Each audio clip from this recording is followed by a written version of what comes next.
ধন্যবাদ, সকলকে স্বাগত জানাচ্ছি আমার এই পর্বের যে ক্লাস, সেই ক্লাসে। আমার এখনকার যে ক্লাস তা হলো অধীনতামূলক মিত্রতা নীতি। এখন কথা হলো অধীনতামূলক মিত্রতা নীতি কী এবং এই নীতি কেন আমাদের দেশে প্রবর্তন করা হয়েছিল এবং কোন প্রেক্ষাপটের উপর দাঁড়িয়ে এই নীতি প্রবর্তিত হয়েছিল এবং এই নীতির কি শর্ত ছিল, উদ্দেশ্য ছিল, এই যে প্রশ্ন, এই প্রশ্নের সম্ভারগুলোকে আমরা নিরসন করব। এই নিরসন করার সাথে সাথে আমাদের অধীনতামূলক মিত্রতা নীতির যে জায়গা, সেই জায়গাগুলো আমরা কিন্তু বুঝতে পেরে যাব। তাই আমি শুরু করি অধীনতামূলক মিত্রতা নীতি। প্রথমত দেখো, এখানে অধীনতামূলক মিত্রতা নীতি আমি লিখেছি। অধীনতা কি? অধীনতা হচ্ছে স্বাধীনতা না থাকা, সেটাই অধীনতা। অর্থাৎ নিজের স্বাধীনতা বিসর্জন দেওয়া, সেটাই হচ্ছে অধীনতা। মিত্রতা নীতি অর্থাৎ এটা কি বোঝাচ্ছে? যে বন্ধুত্ব সুলভ, মিত্রতা মানে বন্ধুত্ব, বন্ধুত্বের মাধ্যমে কারো স্বাধীনতা হরণ করে নেওয়া, কারো স্বাধীনতাটাকে নষ্ট করে দেওয়া, কারো স্বাধীন সত্তাটাকে বন্ধুত্বের মাধ্যমে নিজের করে নেওয়া, অর্থাৎ অন্যের স্বাধীনতাটাকে নষ্ট করে দেওয়া, এটাই হচ্ছে অধীনতামূলক মিত্রতা নীতি। আমরা এখন দেখে নেব যে অধীনতামূলক মিত্রতা নীতি কে প্রবর্তন করেছিলেন। অধীনতামূলক মিত্রতা নীতি প্রবর্তন করেছিলেন লর্ড ওয়েলেসলি। লর্ড ওয়েলেসলি একজন ঘোরতর সাম্রাজ্যবাদী প্রশাসক ছিলেন। সাম্রাজ্যবাদী প্রশাসক কারা? যারা গ্রাস করে নেওয়ার মনোভাব, যারা গ্রাস করতে চায়, দখল করতে চায়। অর্থাৎ এই যে আমাদের দেশে ইংরেজিরা এসেছে এবং এখানে দেখো, এখানে অলরেডি বাংলা এই জায়গাটা এগুলোকে দখল করে নিয়েছে। এইগুলোকে দখল করার পর আস্তে আস্তে তারা সাম্রাজ্যবাদী আগ্রাসনের থাবাটা সারা ভারতবর্ষব্যাপী দেওয়ার একটা মানসিকতা নিয়েছে এবং এই মানসিকতাকে, এই আকাঙ্ক্ষাকে চরিতার্থ করার জন্য লর্ড ওয়েলেসলি এক অভিনব পন্থা, অভিনব পদ্ধতি, অভিনব কৌশল, অভিনব কী বলবো, নীতি প্রণয়ন করেছিলেন। এই নীতিটাই হচ্ছে অধীনতামূলক মিত্রতা নীতি। আমি আস্তে আস্তে চলে যাই অধীনতামূলক মিত্রতা নীতি যে শর্তগুলো আছে বা এই নীতির সম্পর্কে আস্তে আস্তে করে আমি তোমাদেরকে বলার চেষ্টা করি। তো এই আস্তে আস্তে এই যে সারা ভারতবর্ষের ব্যাপী তার যে সাম্রাজ্যবাদী আগ্রাসন চালানোর জন্য তিনি এই অভিনব সিস্টেমটা বার করেছিলেন। এখানে দেখা যাচ্ছে, দেখো কীরকম, যে আমাদের এখানে তৎকালীন সময়ে অনেক দেশীয় রাজ্য ছিল, অনেক দেশীয় রাজ্য ছিল, এরকম অনেক দেশীয় রাজ্য ছিল। তাহলে আমরা ধরে নিলাম এটা একটা এ, এটা হচ্ছে বি, এটা হচ্ছে সি, এটা হচ্ছে ডি, এটা হচ্ছে ই, এটা হচ্ছে এফ, আবার জি, এইচ, আই, জে, কে, এল। প্রচুর দেশীয় রাজ্য ছিল। এই দেশীয় যে রাজ্যগুলো ছিল, এই দেশীয় রাজ্যগুলো পরস্পরের সাথে একটা বিবাদমান সম্পর্ক ছিল। অর্থাৎ কীরকম? একটা বৈরিতার সম্পর্ক ছিল। অর্থাৎ এই যে এখানে ই আছে, ই এফকে ভয় পাচ্ছে, ই সিকে ভয় পাচ্ছে, সি একে ভয় পাচ্ছে। অর্থাৎ তারা সবসময় একটা নিরাপত্তাহীনতায় ভুগছে। যদি সি ভাবছে যে আমাকে এ যদি আক্রমণ করে, বা বি ভাবছে যদি আমাকে সি আক্রমণ করে, বা ডি ভাবছে যদি আমাকে এ আক্রমণ করে, এই যে পাশাপাশি থাকার সত্ত্বেও তারা যে পরস্পরকে যে একটা সন্দেহের চোখে দেখছে, অর্থাৎ তাদের নিজস্ব শক্তি সম্পর্কে তারা কিন্তু উদ্বিগ্ন, যে কোনো সময় পাশের যে রাজ্যটা আছে, দেশীয় রাজ্যটা আছে, সেই রাজ্যটা আমাকে আক্রমণ করতে পারে এবং এই আক্রমণের ফলে আমার স্বাধীনতা বিপন্ন হতে পারে, অর্থাৎ আমাকে সে দখল করে নিতে পারে। অর্থাৎ এই যে নিরাপত্তাহীনতা, এই যে উদ্বেগ, উৎকণ্ঠা, এই সুযোগটাকে কাজে লাগিয়েছিলেন লর্ড ওয়েলেসলি। লর্ড ওয়েলেসলি কী বললেন? যে এই যে রাজ্যগুলো, এত যে দেশীয় রাজ্য আছে, এই যে দেশীয় রাজ্যগুলো আছে, এই দেশীয় রাজ্যগুলো তাদের নিরাপত্তাহীনতায় যখন ভুগছে, তারা নিরাপত্তাহীনতায় যখন উদ্বিগ্ন, ঠিক সেই সময় লর্ড ওয়েলেসলি তাদেরকে নিরাপত্তা সুনিশ্চিত করেছিলেন। অর্থাৎ তিনি এসে বললেন যে কি না, তোমাদেরকে আমি নিরাপত্তা দেব।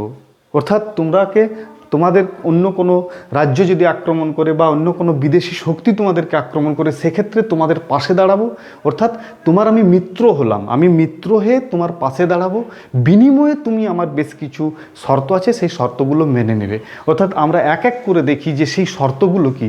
প্রথম শর্ত কি না, নিরাপত্তার বিনিময়ে সে বেশ কিছু শর্ত দিচ্ছে। অর্থাৎ যদি আমি ধরে নিলাম যে এ কিংবা বি কিংবা সি কিংবা ডি, এই যে রাজ্যগুলো আছে, এই রাজ্যগুলো এক একটা রাজ্য অধীনতামূলক মিত্রতা নীতিতে স্বাক্ষর করছে। যখন স্বাক্ষর করছে, বিনিময়ে ওয়েলেসলির বেশ কিছু শর্ত তারাকে মানতে বাধ্য করাচ্ছে। তোমরা খুব লক্ষ্য করো যে এই শর্তের মধ্যেই কিন্তু নিজের স্বাধীনতাটা বিসর্জন হচ্ছে। অর্থাৎ এই শর্তের মাধ্যমেই একটা দেশীয় রাজ্যের যে স্বাধীন সত্তাটা আছে, স্বাধীন সত্তার যে নির্যাসটা আছে, সেটা কিন্তু ওয়েলেসলির পায়ে বিসর্জন দিতে বাধ্য হচ্ছে। অর্থাৎ এই যে একটা কৌশল, এই কৌশলটাই এখানে আসল জায়গা। আমি চলে যাচ্ছি, আমি এরপরে বলছি এক একটা।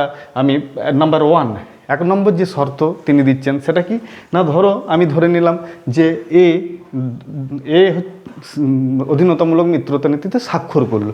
সেক্ষেত্রে কি করা হচ্ছে যে প্রথম শর্ত হচ্ছে একজন ব্রিটিশ রেসিডেন্ট থাকবে। তার মানে এখানে একটা শাসনকর্তা আছে, এখানে একজন রাজা আছে, আর ইংরেজরা তাদের একজন রাজার পাশাপাশি একটা ব্যক্তি, একটা প্রশাসককে তিনি তৈরি করে দিলেন, সে ব্রিটিশ রেসিডেন্ট একজন নিয়োগ করে দিলেন। অর্থাৎ এখানে রাজা পাশাপাশি একজন ব্রিটিশ রেসিডেন্ট, সেই রেসিডেন্ট কিন্তু সাম্রাজ্যের সমস্ত কিছু খুঁটিনাটি দিক, তার অর্থনৈতিক দিক, তার রাজনৈতিক দিক, সমস্ত দিক, তার আভ্যন্তরীণ যা কিছু আছে সমস্ত কিছু তার নখদর্পণে থাকবে। সুতরাং একজন রাজা যখন অধীনতামূলক মিত্রতা নীতিতে স্বাক্ষর করলো, তাকে প্রথম শর্ত যেটা দেওয়া হলো সেটা হচ্ছে কি না, রেসিডেন্ট নিয়োগ হবে। তাহলে একজন রাজা আছে, পাশাপাশি একজন রেসিডেন্ট আছে, অর্থাৎ রাজার যে একছত্র ক্ষমতা ছিল সেটা কিন্তু নষ্ট হয়ে গেল, পাশাপাশি রেসিডেন্ট একজন দাঁড়িয়ে গেলেন অনেকটা রাজার মতো। 1 নম্বর। 2 নম্বর যে শর্ত তা কি না, একদল সেনাবাহিনী থাকবে। অর্থাৎ যে রাজ্য এই অধীনতামূলক মিত্রতা নীতিতে স্বাক্ষর করবে সেই রাজ্যে ব্রিটিশদের একদল সেনাবাহিনী থাকবে। আমি ধরে নিলাম যখন অধীনতামূলক মিত্রতা নীতিতে স্বাক্ষর করেছে, তাহলে এর রাজ্যে ব্রিটিশদের একদল সেনাবাহিনী থাকছে। ক্লিয়ার? তাহলে একদল সেনাবাহিনী থাকবে। তৃতীয় শর্ত কি, এই যে সেনাবাহিনীটা গেল এখানে, ইংরেজদের সেনাবাহিনী রাখতে বাধ্য হলো, এর ফলে কি হলো, সেই সেনাবাহিনীর ভরণ পোষণের ভারটা কিন্তু একে নিতে হবে। অর্থাৎ ইংরেজদের সেনাবাহিনী ইংরেজদের কথা শুনবে, ইংরেজদের কাজ করবে, ওর আবার কি তার ভরণ পোষণের দায়িত্বটা কে নেবে, সংশ্লিষ্ট যে রাজ্য তাকে অধীনতামূলক মিত্রতা নীতিতে স্বাক্ষর করবে তাকেই কিন্তু এই ব্যয়টা বহন করতে হবে। তাহলে আমরা একটা অভিনব সিস্টেম দেখছি যে সেনাবাহিনী রাখছে, কিন্তু সেনাবাহিনী কথা শুনছে কাদের না, ইংরেজদের কথা শুনছে, ব্রিটিশদের কথা শুনছে, ওয়েলেসলির কথা শুনবে। অর্থাৎ এখানে দেখো, সেই রাজ্যে সেনা মোতায়েন করে দেওয়া মানে সেই রাজ্যের ক্ষমতা সংকুচিত হয়ে গেল, সেই রাজ্যের অধীনতাটা আরও ক্রমশ বৃদ্ধি পেল, অর্থাৎ স্বাধীনতাটা বিসর্জন হয়ে গেল, স্বাধীনতাটা কমে গেল। একজন ব্রিটিশ রেসিডেন্ট আছে রাজার পাশাপাশি, সে কমে গেছে, আবার এখানে কমে গেল আরও। অর্থাৎ আস্তে আস্তে গ্রাস কীভাবে করছে আমরা সেটাই দেখার চেষ্টা করছি।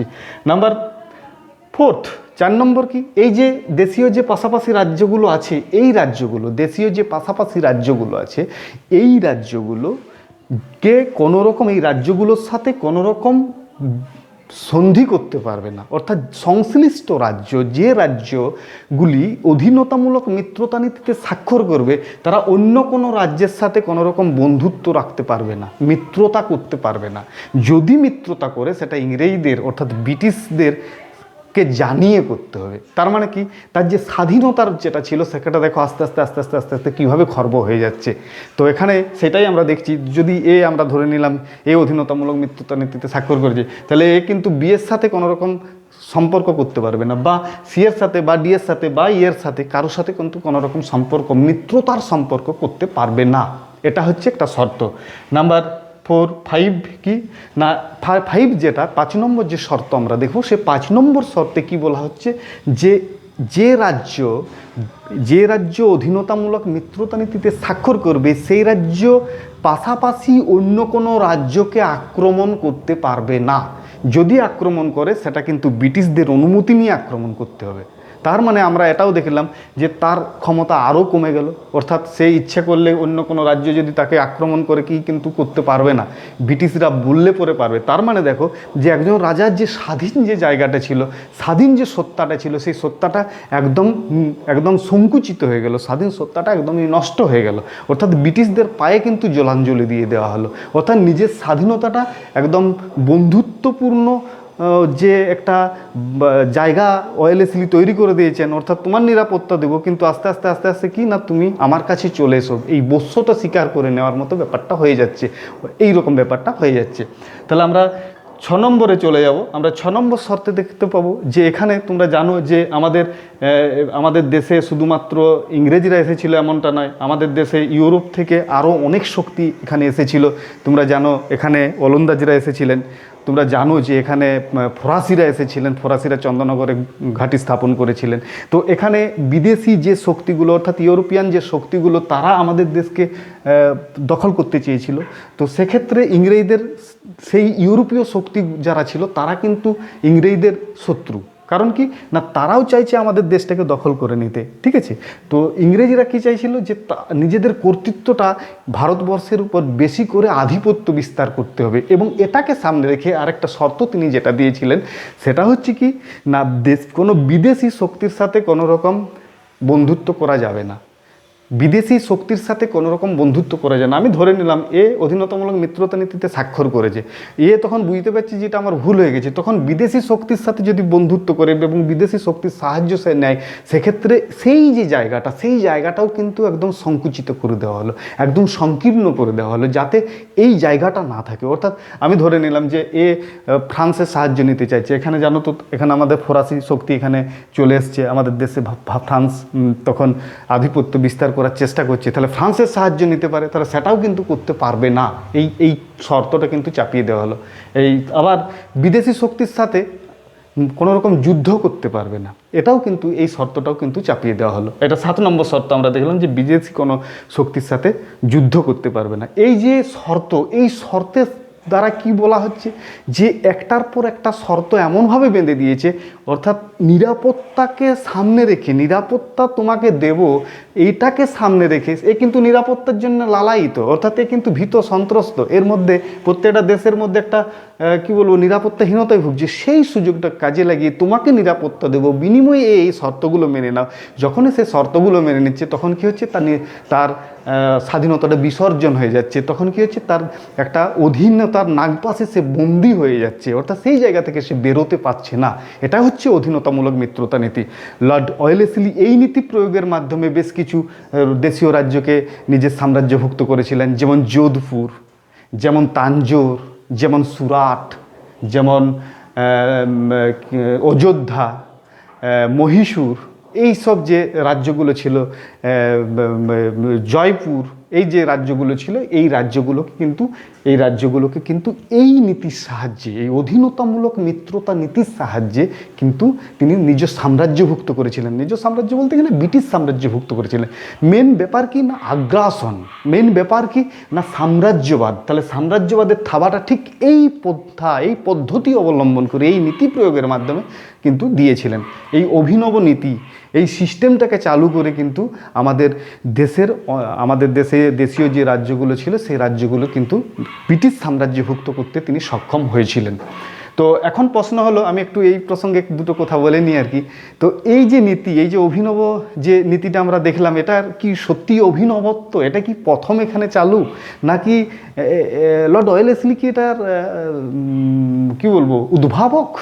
এই প্রশ্নটা একটুকু বলে নিই আর কি, কারণ তোমরা ইতিহাসের স্টুডেন্ট হিসেবে এগুলো একটু জানা দরকার, যে এই সিস্টেমটা শুধুমাত্র লর্ড ওয়েলেসলি আমাদের দেশে এসে করেছিলেন এমনটা নয়। এই সিস্টেম আমাদের দেশে ছিল।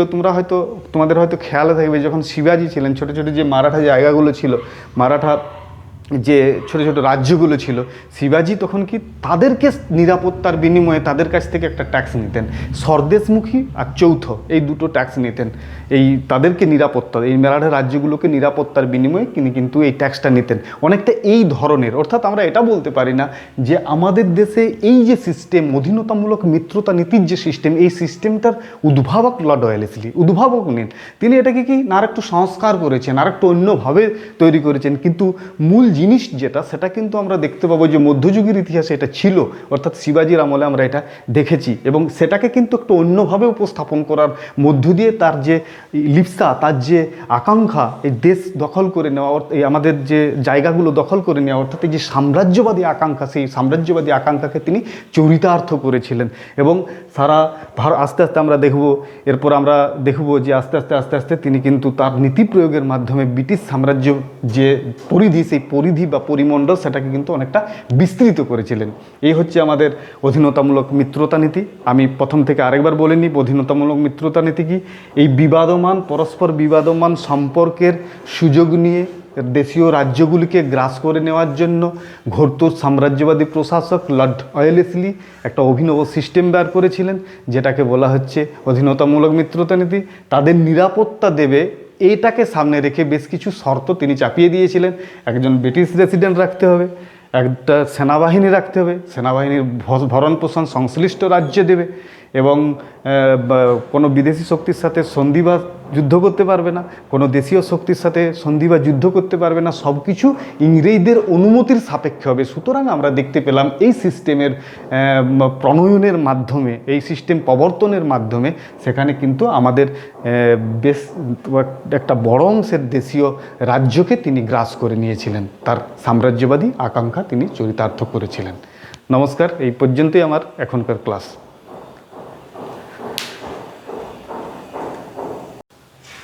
ধন্যবাদ, সকলকে স্বাগত জানাচ্ছি আমার এই পর্বের যে ক্লাস, সেই ক্লাসে। আমার এখনকার যে ক্লাস তা হলো অধীনতামূলক মিত্রতা নীতি। এখন কথা হলো অধীনতামূলক মিত্রতা নীতি কী এবং এই নীতি কেন আমাদের দেশে প্রবর্তন করা হয়েছিল এবং কোন প্রেক্ষাপটের উপর দাঁড়িয়ে এই নীতি প্রবর্তিত হয়েছিল এবং এই নীতির কি শর্ত ছিল, উদ্দেশ্য ছিল, এই যে প্রশ্ন, এই প্রশ্নের সম্ভারগুলোকে আমরা নিরসন করব। এই নিরসন করার সাথে সাথে আমাদের অধীনতামূলক মিত্রতা নীতির যে জায়গা, সেই জায়গাগুলো আমরা কিন্তু বুঝতে পেরে যাব। তাই আমি শুরু করি অধীনতামূলক মিত্রতা নীতি। প্রথমত দেখো, এখানে অধীনতামূলক মিত্রতা নীতি আমি লিখেছি। অধীনতা কি?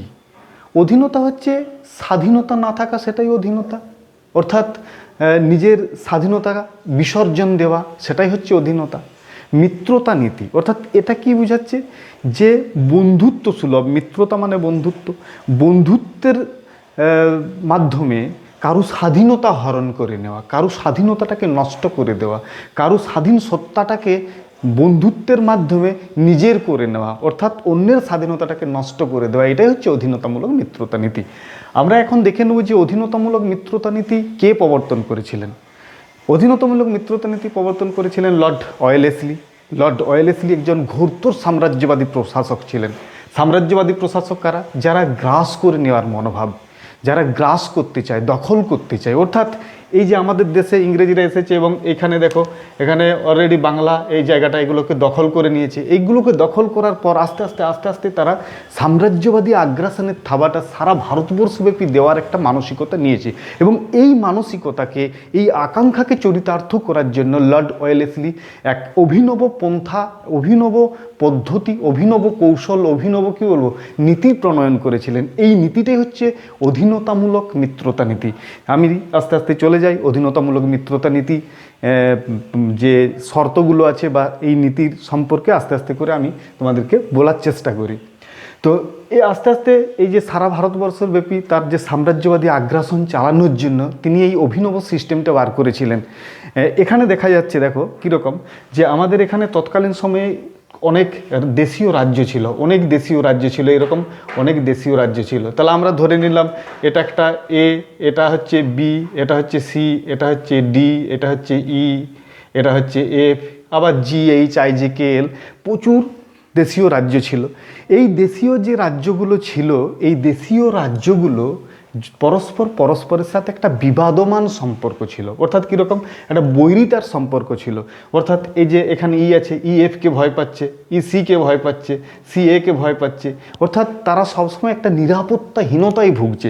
যদি সি ভাবছে যে আমাকে এ যদি আক্রমণ করে, বা বি ভাবছে যদি আমাকে সি আক্রমণ করে, বা ডি ভাবছে যদি আমাকে এ আক্রমণ করে, এই যে পাশাপাশি থাকার সত্ত্বেও তারা যে পরস্পরকে যে একটা সন্দেহের চোখে দেখছে, অর্থাৎ তাদের নিজস্ব শক্তি সম্পর্কে তারা কিন্তু উদ্বিগ্ন, যে কোনো সময় পাশের যে রাজ্যটা আছে, দেশীয় রাজ্যটা আছে, সেই রাজ্যটা আমাকে আক্রমণ করতে পারে এবং এই আক্রমণের ফলে আমার স্বাধীনতা বিপন্ন হতে পারে, অর্থাৎ আমাকে সে দখল করে নিতে পারে। অর্থাৎ এই যে নিরাপত্তাহীনতা, এই যে উদ্বেগ, উৎকণ্ঠা, এই সুযোগটাকে কাজে লাগিয়েছিলেন লর্ড ওয়েলেসলি। লর্ড ওয়েলেসলি কী বললেন? যে এই যে রাজ্যগুলো, এত যে দেশীয় রাজ্য আছে, এই যে দেশীয় রাজ্যগুলো আছে, এই দেশীয় রাজ্যগুলো তাদের নিরাপত্তাহীনতায় যখন ভুগছে, তারা নিরাপত্তাহীনতায় যখন উদ্বিগ্ন, ঠিক সেই সময় লর্ড ওয়েলেসলি তাদেরকে নিরাপত্তা সুনিশ্চিত করেছিলেন। অর্থাৎ তিনি এসে বললেন যে কি না, তোমাদেরকে আমি নিরাপত্তা দেব। অর্থাৎ তোমাদের অন্য কোনো রাজ্য যদি আক্রমণ করে বা অন্য কোনো বিদেশি শক্তি তোমাদেরকে আক্রমণ করে, সেক্ষেত্রে তোমাদের পাশে দাঁড়াবো। অর্থাৎ তোমার আমি মিত্র হলাম, আমি মিত্র হয়ে তোমার পাশে দাঁড়াবো, বিনিময়ে তুমি আমার বেশ কিছু শর্ত আছে, সেই শর্তগুলো মেনে নেবে। অর্থাৎ আমরা এক এক করে দেখি যে সেই শর্তগুলো কি। প্রথম শর্ত কি না, নিরাপত্তার বিনিময়ে সে বেশ কিছু শর্ত দিচ্ছে। অর্থাৎ যদি আমি ধরে নিলাম যে এ কিংবা বি কিংবা সি কিংবা ডি, এই যে রাজ্যগুলো আছে, এই রাজ্যগুলো এক একটা রাজ্য অধীনতামূলক মিত্রতা নীতিতে স্বাক্ষর করছে। যখন স্বাক্ষর করছে, বিনিময়ে ওএলএসএলির বেশ কিছু শর্ত তারাকে মানতে বাধ্য করাচ্ছে। তোমরা খুব লক্ষ্য করো যে এই শর্তের মধ্যেই কিন্তু নিজের স্বাধীনতাটা বিসর্জন হচ্ছে। অর্থাৎ এই শর্তের মাধ্যমেই একটা দেশীয় রাজ্যের যে স্বাধীন সত্তাটা আছে, স্বাধীন সত্তার যে নির্যাসটা আছে, সেটা কিন্তু ওএলএসএলির পায়ে বিসর্জন দিতে বাধ্য হচ্ছে। অর্থাৎ এই যে একটা কৌশল, এই কৌশলটাই এখানে আসল জায়গা। আমি চলে যাচ্ছি, আমি এরপরে বলছি এক একটা। আমি নাম্বার 1, 1 নম্বর যে শর্ত তিনি দিচ্ছেন সেটা কি না, আমি ধরে নিলাম যে এ অধীনতামূলক মিত্রতা নীতিতে স্বাক্ষর করলো। সেক্ষেত্রে কি করা হচ্ছে যে প্রথম শর্ত হচ্ছে একজন ব্রিটিশ রেসিডেন্ট থাকবে। তার মানে এখানে একটা শাসনকর্তা আছে, এখানে একজন রাজা আছে, আর ইংরেজরা তাদের একজন রাজার পাশাপাশি একটা ব্যক্তি, একটা প্রশাসককে তিনি তৈরি করে দিলেন, সে ব্রিটিশ রেসিডেন্ট একজন নিয়োগ করে দিলেন। অর্থাৎ এখানে রাজা পাশাপাশি একজন ব্রিটিশ রেসিডেন্ট, সেই রেসিডেন্ট কিন্তু সাম্রাজ্যের সমস্ত কিছু খুঁটিনাটি দিক, তার অর্থনৈতিক দিক, তার রাজনৈতিক দিক, সমস্ত দিক, তার আভ্যন্তরীণ যা কিছু আছে সমস্ত কিছু তার নখদর্পণে থাকবে। সুতরাং একজন রাজা যখন অধীনতামূলক মিত্রতা নীতিতে স্বাক্ষর করলো, তাকে প্রথম শর্ত যেটা দেওয়া হলো সেটা হচ্ছে কি না, রেসিডেন্ট নিয়োগ হবে। তাহলে একজন রাজা আছে, পাশাপাশি একজন রেসিডেন্ট আছে। অর্থাৎ রাজার যে একছত্র ক্ষমতা ছিল সেটা কিন্তু নষ্ট হয়ে গেল, পাশাপাশি রেসিডেন্ট একজন দাঁড়িয়ে গেলেন অনেকটা রাজার মতো। 1 নম্বর। 2 নম্বর যে শর্ত তা কি না, একদল সেনাবাহিনী থাকবে। অর্থাৎ যে রাজ্য এই অধীনতামূলক মিত্রতা নীতিতে স্বাক্ষর করবে, সেই রাজ্যে ব্রিটিশদের একদল সেনাবাহিনী থাকবে। আমি ধরে নিলাম যখন অধীনতামূলক মিত্রতা নীতিতে স্বাক্ষর করেছে, তাহলে এর রাজ্যে ব্রিটিশদের একদল সেনাবাহিনী থাকছে। ক্লিয়ার? তাহলে একদল সেনাবাহিনী থাকবে। তৃতীয় শর্ত কি, এই যে সেনাবাহিনীটা গেল এখানে, ইংরেজদের সেনাবাহিনী রাখতে বাধ্য হলো, এর ফলে কি হলো, সেই সেনাবাহিনীর ভরণ পোষণের ভারটা কিন্তু একে নিতে হবে। অর্থাৎ ইংরেজদের সেনাবাহিনী ইংরেজদের কথা শুনবে, ইংরেজদের কাজ করবে, ওর আবার কি তার ভরণ পোষণের দায়িত্বটা কে নেবে, সংশ্লিষ্ট যে রাজ্য তাকে অধীনতামূলক মিত্রতা নীতিতে স্বাক্ষর করবে, তাকেই কিন্তু এই ব্যয়টা বহন করতে হবে। তাহলে আমরা একটা অভিনব সিস্টেম দেখছি যে সেনাবাহিনী রাখছে, কিন্তু সেনাবাহিনী কথা শুনছে কাদের না, ইংরেজদের কথা শুনছে, ব্রিটিশদের কথা শুনছে, ওএলএসএলির কথা শুনবে। অর্থাৎ এখানে দেখো, সেই রাজ্যে সেনা মোতায়েন করে দেওয়া মানে সেই রাজ্যের ক্ষমতা সংকুচিত হয়ে গেল, সেই রাজ্যের অধীনতাটা আরও ক্রমশ বৃদ্ধি পেল, অর্থাৎ স্বাধীনতাটা বিসর্জন হয়ে গেল, স্বাধীনতাটা কমে গেল। একজন ব্রিটিশ রেসিডেন্ট আছে রাজার পাশাপাশি, সে কমে গেছে, আবার এখানে কমে গেল আরও। অর্থাৎ আস্তে আস্তে গ্রাস কীভাবে করছে আমরা সেটাই দেখার চেষ্টা করছি। নাম্বার 4, 4 নম্বর কি, এই যে দেশীয় যে পাশাপাশি রাজ্যগুলো আছে, এই রাজ্যগুলো, দেশীয় যে পাশাপাশি রাজ্যগুলো আছে, এই রাজ্যগুলোকে কোনোরকম, এই রাজ্যগুলোর সাথে কোনোরকম সন্ধি করতে পারবে না। অর্থাৎ সংশ্লিষ্ট রাজ্য, যে রাজ্যগুলি অধীনতামূলক মিত্রতা নীতিতে স্বাক্ষর করবে, তারা অন্য কোনো রাজ্যের সাথে কোনো রকম বন্ধুত্ব রাখতে পারবে না, মিত্রতা করতে পারবে না। যদি মিত্রতা করে, সেটা ইংরেজদের অর্থাৎ ব্রিটিশদের কে জানিয়ে করতে হবে। তার মানে কি, তার যে স্বাধীনতার যেটা ছিল সেটা দেখো আস্তে আস্তে কীভাবে খর্ব হয়ে যাচ্ছে। তো এখানে সেটাই আমরা দেখছি। যদি আমরা ধরে নিলাম অধীনতামূলক মিত্রতা নীতিতে স্বাক্ষর করেছে, তাহলে কিন্তু বি এর সাথে কোনো রকম সম্পর্ক করতে পারবে না, বা সি এর সাথে বা ডি এর সাথে বা ই এর সাথে কারোর সাথে কিন্তু কোনো রকম সম্পর্ক, মিত্রতার সম্পর্ক করতে পারবে না। এটা হচ্ছে একটা শর্ত। নাম্বার 4, 5 কি না, 5 যেটা 5 নম্বর যে শর্ত আমরা দেখব, সে 5 নম্বর শর্তে কি বলা হচ্ছে যে রাজ্য অধীনতামূলক মিত্রতা নীতিতে স্বাক্ষর করবে, সেই রাজ্য পাশাপাশি অন্য কোনো রাজ্যকে আক্রমণ করতে পারবে না। যদি আক্রমণ করে, সেটা কিন্তু ব্রিটিশদের অনুমতি নিয়ে আক্রমণ করতে হবে। তার মানে আমরা এটাও দেখলাম যে তার ক্ষমতা আরও কমে গেল। অর্থাৎ সে ইচ্ছে করলে অন্য কোনো রাজ্য যদি তাকে আক্রমণ করে কি কিন্তু করতে পারবে না, ব্রিটিশরা বললে পরে পারবে। তার মানে দেখো যে একজন রাজার যে স্বাধীন যে জায়গাটা ছিল, স্বাধীন যে সত্তাটা ছিল, সেই সত্তাটা একদম সংকুচিত হয়ে গেল, স্বাধীন সত্তাটা একদমই নষ্ট হয়ে গেল। অর্থাৎ ব্রিটিশদের পায়ে কিন্তু জলাঞ্জলি দিয়ে দেওয়া হলো। অর্থাৎ নিজের স্বাধীনতাটা একদম বন্ধুত্বপূর্ণ যে একটা জায়গা ওএলএসএলি তৈরি করে দিয়েছেন, অর্থাৎ তোমার নিরাপত্তা দেবো, কিন্তু আস্তে আস্তে কি না, তুমি আমার কাছে চলে এসো, এই বশ্যটা স্বীকার করে নেওয়ার মতো ব্যাপারটা হয়ে যাচ্ছে, এই রকম ব্যাপারটা হয়ে যাচ্ছে। তাহলে আমরা নম্বরে চলে যাব। আমরা 6 নম্বর শর্তে দেখতে পাবো যে এখানে তোমরা জানো যে আমাদের দেশে শুধুমাত্র ইংরেজরা এসেছিল এমনটা নয়, আমাদের দেশে ইউরোপ থেকে আরও অনেক শক্তি এখানে এসেছিল। তোমরা জানো এখানে ওলন্দাজরা এসেছিলেন, তোমরা জানো যে এখানে ফরাসিরা এসেছিলেন, ফরাসিরা চন্দননগরে ঘাঁটি স্থাপন করেছিলেন। তো এখানে বিদেশি যে শক্তিগুলো অর্থাৎ ইউরোপিয়ান যে শক্তিগুলো তারা আমাদের দেশকে দখল করতে চেয়েছিল। তো সেক্ষেত্রে ইংরেজদের সেই ইউরোপীয় শক্তি যারা ছিল তারা কিন্তু ইংরেজদের শত্রু। কারণ কি না, তারাও চাইছে আমাদের দেশটাকে দখল করে নিতে, ঠিক আছে। তো ইংরেজরা কী চাইছিল যে নিজেদের কর্তৃত্বটা ভারতবর্ষের উপর বেশি করে আধিপত্য বিস্তার করতে হবে, এবং এটাকে সামনে রেখে আরেকটা শর্ত তিনি যেটা দিয়েছিলেন সেটা হচ্ছে কি না, কোনো বিদেশি শক্তির সাথে কোনো রকম বন্ধুত্ব করা যাবে না, বিদেশি শক্তির সাথে কোনো রকম বন্ধুত্ব করা যায় না। আমি ধরে নিলাম অধীনতামূলক মিত্রতা নীতিতে স্বাক্ষর করেছে, তখন বুঝতে পারছি যে এটা আমার ভুল হয়ে গেছে। তখন বিদেশি শক্তির সাথে যদি বন্ধুত্ব করে এবং বিদেশি শক্তির সাহায্য সে নেয়, সেক্ষেত্রে সেই যে জায়গাটা সেই জায়গাটাও কিন্তু একদম সংকুচিত করে দেওয়া হলো, একদম সংকীর্ণ করে দেওয়া হলো, যাতে এই জায়গাটা না থাকে। অর্থাৎ আমি ধরে নিলাম যে ফ্রান্সের সাহায্য নিতে চাইছে। এখানে জানো তো এখানে আমাদের ফরাসি শক্তি এখানে চলে এসছে আমাদের দেশে, ফ্রান্স তখন আধিপত্য বিস্তার করার চেষ্টা করছে, তাহলে ফ্রান্সের সাহায্য নিতে পারে, তাহলে সেটাও কিন্তু করতে পারবে না। এই শর্তটা কিন্তু চাপিয়ে দেওয়া হলো। আবার বিদেশি শক্তির সাথে কোনো রকম যুদ্ধ করতে পারবে না, এটাও কিন্তু এই শর্তটাও কিন্তু চাপিয়ে দেওয়া হলো। এটা 7 নম্বর শর্ত আমরা দেখলাম যে বিদেশি কোনো শক্তির সাথে যুদ্ধ করতে পারবে না। এই যে শর্ত, এই শর্তের দ্বারা কি বলা হচ্ছে যে একটার পর একটা শর্ত এমনভাবে বেঁধে দিয়েছে, অর্থাৎ নিরাপত্তাকে সামনে রেখে, নিরাপত্তা তোমাকে দেব এইটাকে সামনে রেখে এ কিন্তু নিরাপত্তার জন্য লালায়িত, অর্থাৎ এ কিন্তু ভীত সন্ত্রস্ত। এর মধ্যে প্রত্যেকটা দেশের মধ্যে একটা কি বলবো নিরাপত্তাহীনতায় ভুগছে, সেই সুযোগটা কাজে লাগিয়ে তোমাকে নিরাপত্তা দেবো, বিনিময়ে এই শর্তগুলো মেনে নাও। যখনই সে শর্তগুলো মেনে নিচ্ছে তখন কি হচ্ছে, তার স্বাধীনতাটা বিসর্জন হয়ে যাচ্ছে, তখন কি হচ্ছে তার একটা অধীনতার নাগপাশে সে বন্দী হয়ে যাচ্ছে, অর্থাৎ সেই জায়গা থেকে সে বেরোতে পারছে না। এটা হচ্ছে অধীনতামূলক মিত্রতা নীতি। লর্ড ওয়েলেসলি এই নীতি প্রয়োগের মাধ্যমে বেশ কিছু দেশীয় রাজ্যকে নিজের সাম্রাজ্যভুক্ত করেছিলেন, যেমন যোধপুর, যেমন তাঞ্জোর, যেমন সুরাট, যেমন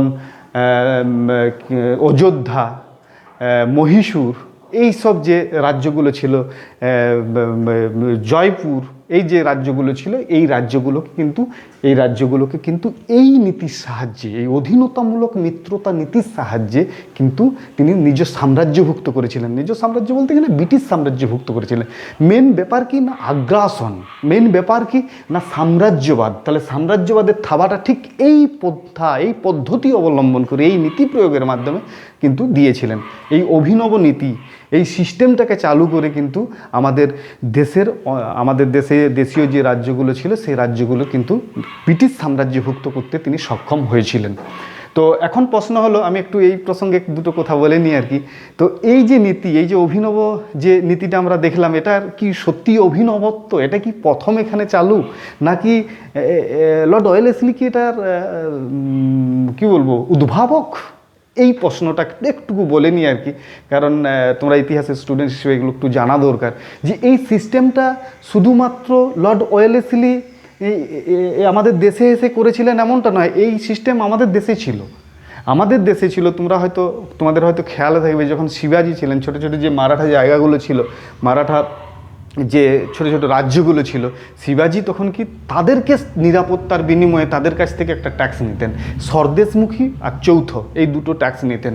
এই তাদেরকে নিরাপত্তা, এই মারাঠা রাজ্যগুলোকে নিরাপত্তার বিনিময়ে তিনি কিন্তু এই ট্যাক্সটা নিতেন। অনেকটা এই ধরনের, অর্থাৎ আমরা এটা বলতে পারি না যে আমাদের দেশে এই যে সিস্টেম, অধীনতামূলক মিত্রতা নীতির যে সিস্টেম, এই সিস্টেমটার উদ্ভাবক লর্ড ওয়েলেসলি, উদ্ভাবক নেন তিনি। এটাকে কি না আরেকটু সংস্কার করেছেন, আরেকটু অন্যভাবে তৈরি করেছেন, কিন্তু মূল জিনিস যেটা, সেটা কিন্তু আমরা দেখতে পাবো যে মধ্যযুগের ইতিহাসে এটা ছিল, অর্থাৎ শিবাজির আমলে আমরা এটা দেখেছি, এবং সেটাকে কিন্তু একটু অন্যভাবে উপস্থাপন করার মধ্য দিয়ে তার যে লিপ্সা, তার যে আকাঙ্ক্ষা, এই দেশ দখল করে নেওয়া, এই আমাদের যে জায়গাগুলো দখল করে নেওয়া, অর্থাৎ এই যে সাম্রাজ্যবাদী আকাঙ্ক্ষা, সেই সাম্রাজ্যবাদী আকাঙ্ক্ষাকে তিনি চরিতার্থ করেছিলেন।